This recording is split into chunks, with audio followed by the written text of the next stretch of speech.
and he says this: "It's lovely to imagine that real divinity is the presence in which all beauty, unity, creativity, negativity, and darkness are harmonized." How everything is harmonized together, no matter what it is. It was the founder of Unity, Charles Fillmore, who first said, that I know of, that love is the great harmonizer and the healer. So love, God, source, it is the great harmonizer and healer, because love is also divinity in action. Love is source energy moving through each of us. And so it pours love into everything. That's what it gives of itself. It pours love into everything. We all choose how we use that. Okay, we do. We choose how we use it. But it pours love into everything. And it becomes a harmonizer and a healer, because when we align with the divine within, the first thing that happens is we open ourselves up to embody the Christ consciousness, the allness, the unity consciousness. Now, when we are aligning with the Christ consciousness, the next thing that happens is that we are able to surrender our will to divine will. So we stop needing life and other people to show up in a way that makes us happy, because then when we need that, we're focusing on the conditions to change so we can be happy. But when we are aligning with the divine within us, we are calling forth the Christ consciousness, and we are in harmony with the divine. And this is what allows healing in the body, mind, and spirit. This is also what it means to create heaven on earth. When we are aligned with the divine within us, we make choices that are in harmony with the divine, and we are creating heaven on earth. So today I'm going to be talking about the soul friend, what it means to be a soul friend, what it means to have a soul friend, and how this creates sacred community. And it's about how we are here to help each other show up to life in a way that is in alignment with the divine within us. And of course, we learn best, I think most of us learn best through example. When we see somebody really living a life where there's love and they have peace, it's like I always get curious about what's going on. Like, what are you doing differently? I want to know that. You know, I don't want to hear about inner peace from somebody who's yelling at everybody all the time, right? Now, teacher Yeshua the Christ, this was what he taught, right? He was teaching about being an example. He was not a gatekeeper to these spiritual principles. These are old principles, actually, that he was teaching to his disciples and to anyone who would listen at the time. These were already Gnostic principles. These are already principles from ancient Egypt, that God is all things, right? That God is an indwelling source, right? God, the source, lives within us. And so he was not a gatekeeper. He lived by example, and he kept telling everybody, just do what I do. Do what I do, and then you will do what I do. All these miracles, you'll be able to do even more. So Yeshua the Christ was a true soul friend. Now, I first heard the term soul friend in the book Anam Cara. And Anam Cara is basically, it means soul friend. It's the Gaelic word for soul friend. And a soul friend is someone who sees the light in us. I know I got this in here. Oh yeah, there it is. Okay, no. The soul friend, this is somebody who sees the light in us, even when we are not the best version of ourselves, right? Even when we get up and it just feels like, I have mornings where I just want to be crabby, right? Okay, so this is what the soul friend does for us. They have mercy on us on our bad days, and they give us the benefit of the doubt. This is what Yeshua did, right? He saw the light in everybody, no matter their behavior, no matter their behavior. Now, I do want to give a quick caveat here. You know, we're spiritual people. We like to be spiritual and like to see the light in other people. Now, sometimes, I'm not saying that you guys are all like this, but I definitely have that people pleaser part. And like, I want to see the good in others. And maybe even when they're not willing to do the work themselves, even when I'm willing to bend over backwards and do more for them than they are willing to do. And so to be a soul friend, It does not mean we are here to be a doormat. Okay. And so, but each of us in our own lives, we have to figure that out, right? But we're not here to be a doormat. We're here to be an example. And sometimes that example means not doing too much, right? Being careful about what we're giving. I can remember one time I was driving up through Redlands, and it was like high summer. It was like in the hundreds, and I see a rattlesnake going across the road. Okay, I had mercy. It is a life form on our planet. I drove around it. What I did not do was pull over, because snakes don't belong on the road. Somebody else might drive over him. I didn't walk up to the rattlesnake and pick it up, because what would a rattlesnake do if you picked it up? No matter your intention. It's like, why'd you bite me? I know I would have done that. Why'd you bite me? I was just trying to save your life. Like I would have felt that way. I've been like, stupid snake. Okay, so some relationships do deserve distance. So you don't have to drive over that rattlesnake, but I highly suggest that you don't get out of your car to move it off of the road and into a place of safety. So this is for each of us to decide where we set our boundaries. Not everyone will be a soul friend to us. Not everyone will recognize what we have to give, like how much love we have to share. Okay, so there's my caveat for this whole talk. In the book of John, this is how important this all was to Yeshua. A new commandment I give you, that you must love others as I have loved you. Yeshua loved like a soul friend, right? How did he love? He first of all aligned with the divine within, and then he saw that divine spark in every person. And he actually hung out with every person like that he could. It didn't matter.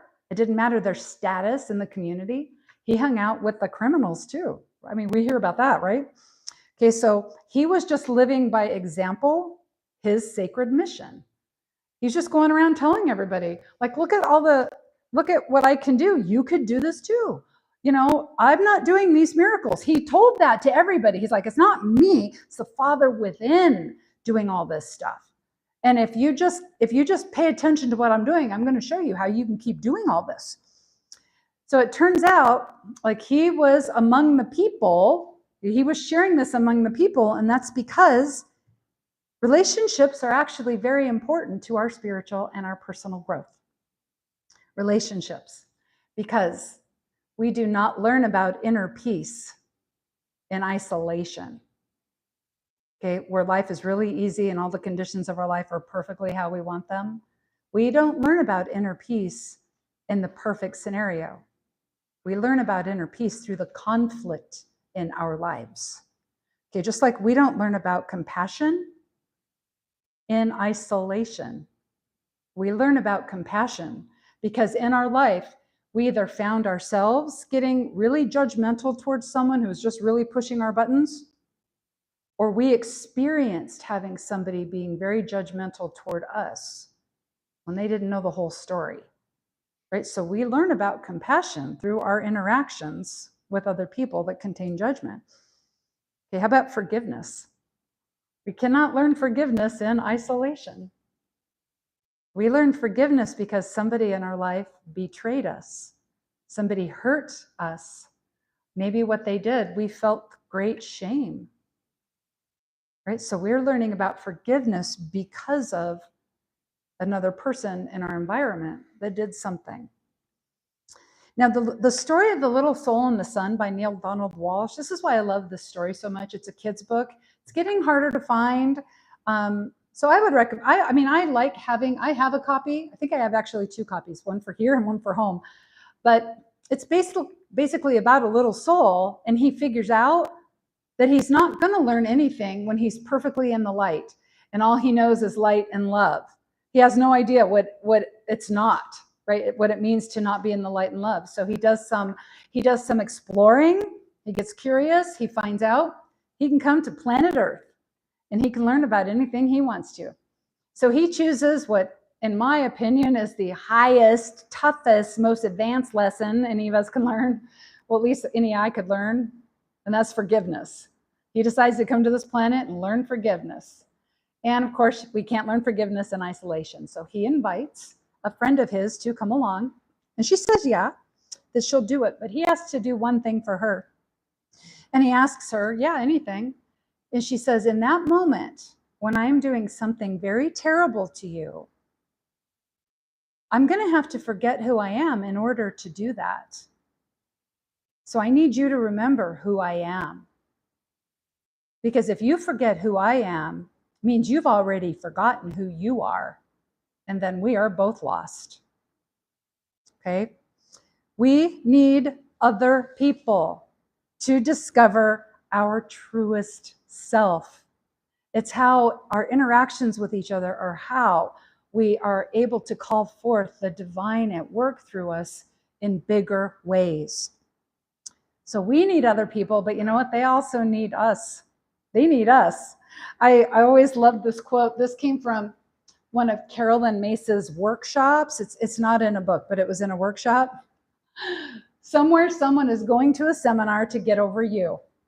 And I actually did have this experience in my life. A friend shared it with me one time when she got mad at me. She calls me and is like, I've been journaling about you for days. We worked it out. I always trusted her after that because she would tell me if she was mad at me instead of just ghosting me. Like I always knew. It's like, oh, she's always going to tell me the truth. I love it. Okay. But this is the power of love in our sacred community, right? We're learning from each other. We're giving each other the opportunity to see the divine in all people, in all situations.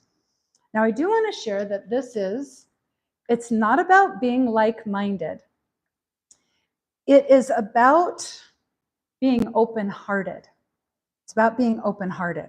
Okay, remember, Yeshua hung out with everybody.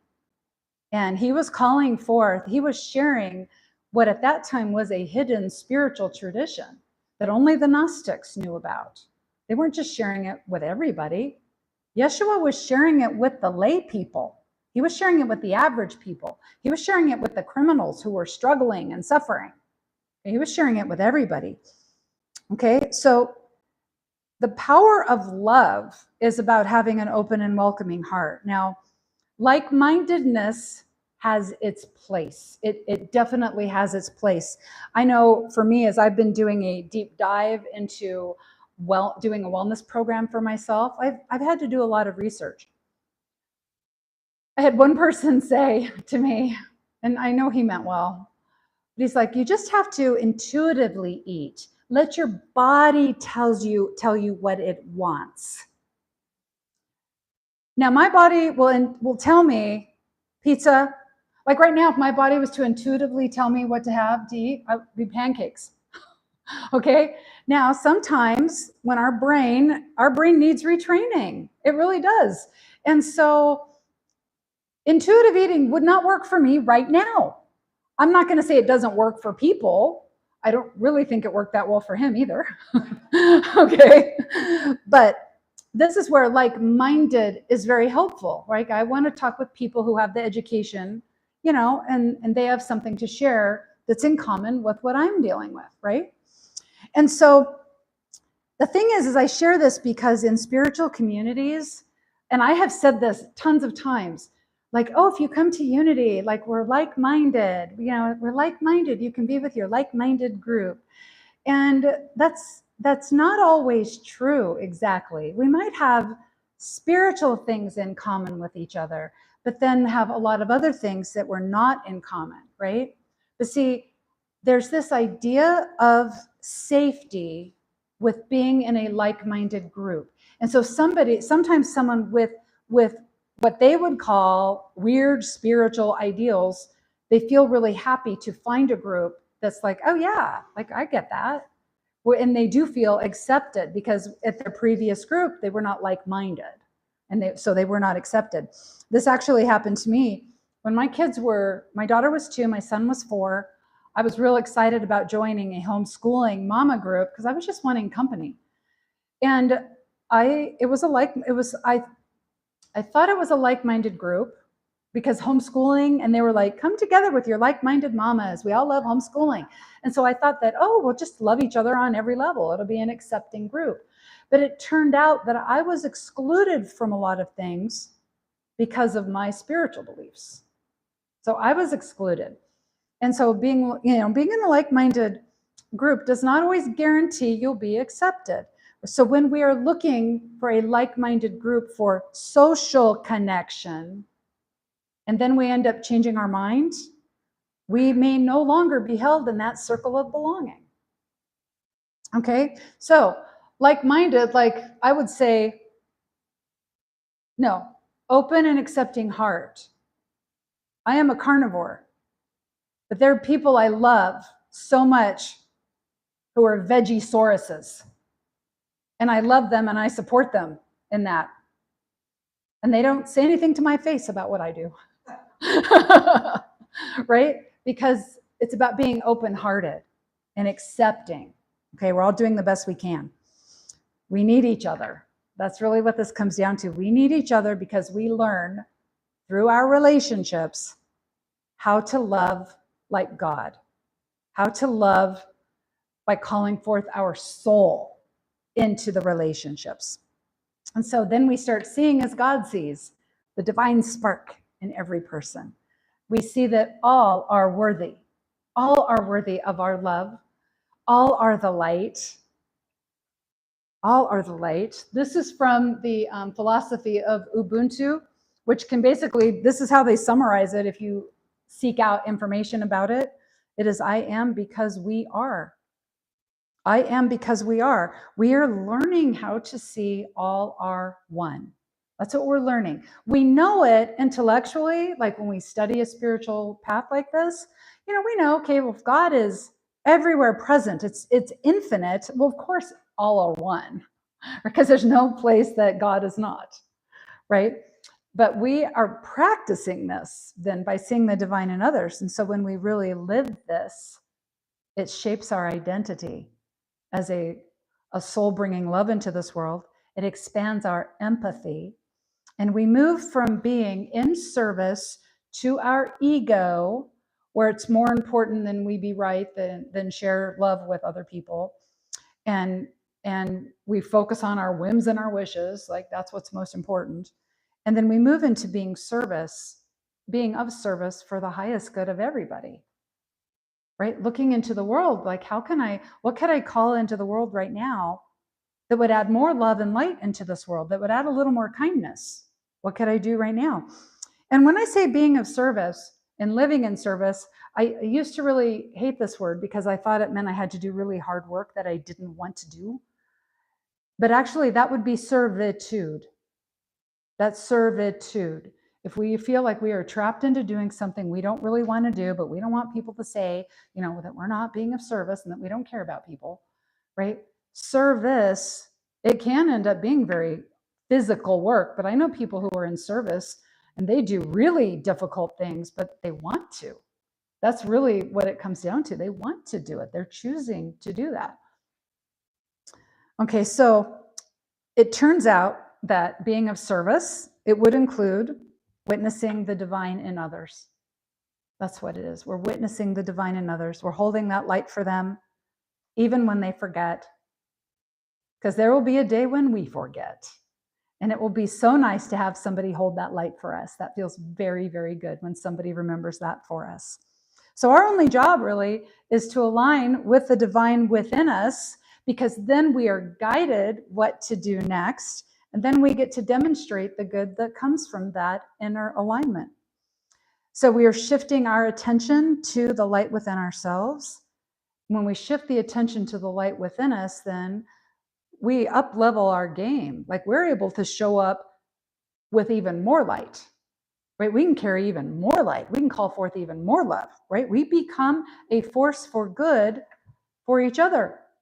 That's what we're doing. We become a force for good for each other. So this is the power of being a soul friend, of having a soul friend, and creating a sacred community to learn all of this stuff with. Because, it's easy to do this right here and now. But at some point, we're going to get up one morning and we're going to deal with people we don't agree with on every level. And we may not even like them very much. And it's so nice to just remember, okay, God is all things, and that means me. How can I call forth greater light into the world right now? How can I be of service? So here's our call to action. We'll start with our affirmation. And we'll say this together. I am a blessing to others by shining my light. Do it 2 more times. I am a blessing to others by shining my light. I am a blessing to others by shining my light.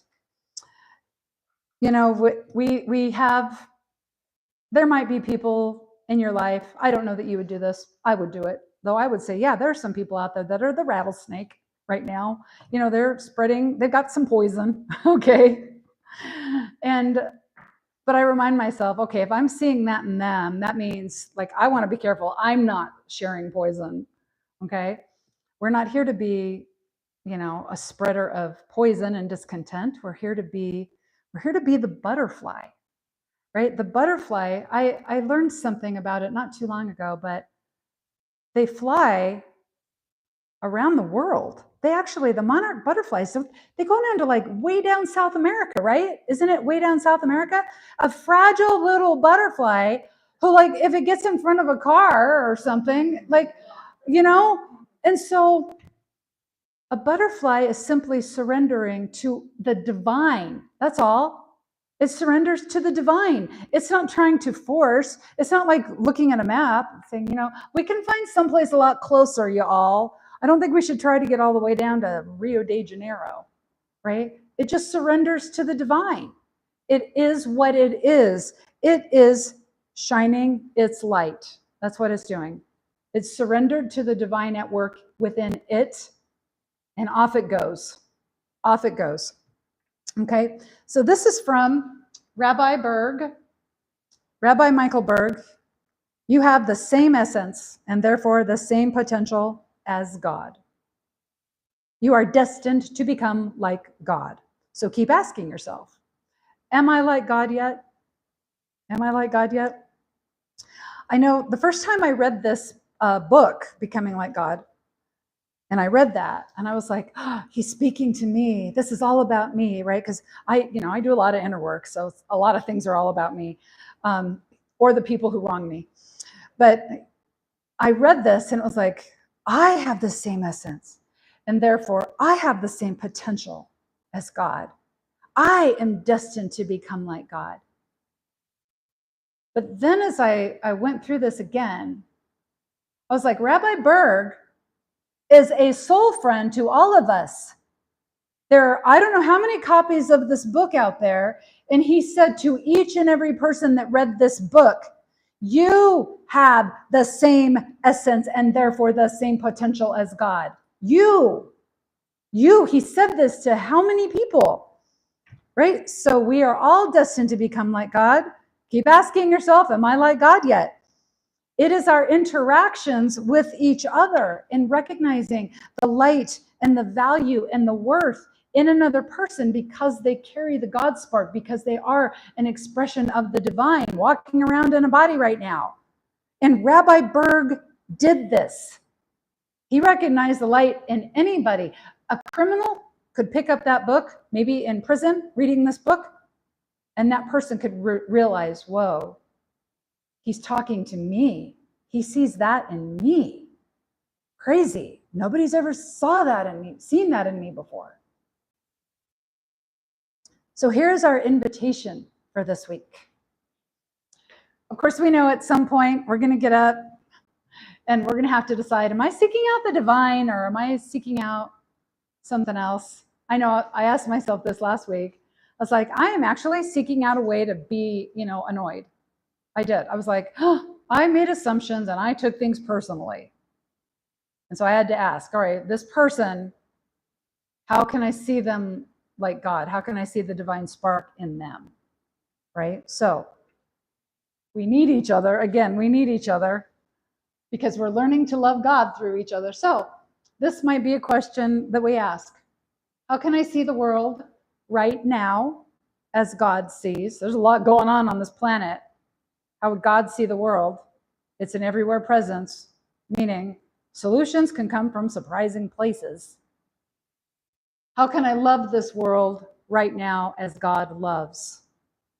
Right? How can I hold the planet, the entire planet, in the light?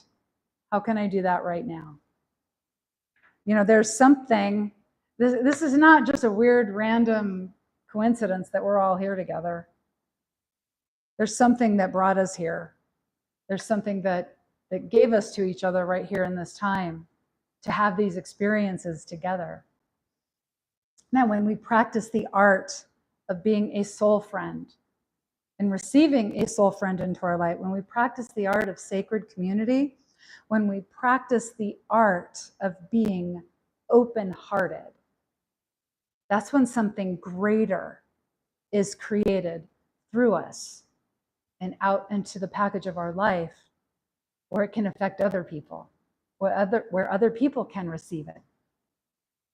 And then they can send it on. They can send it on. Because this is how we are creating heaven on earth. So until next time, remember, you are divinely designed to be doing all of this. You are a one-time, one-of-a-kind cosmic event. God, the source universe, is expressing through you in a wholly unique way for the benefit of you, but also for the benefit of everybody else in your life. In everything you do, you are blessed, and so it is. So it is. Thank you.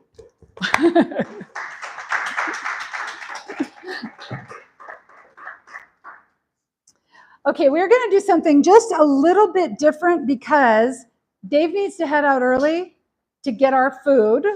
All right, so we're going to do our closing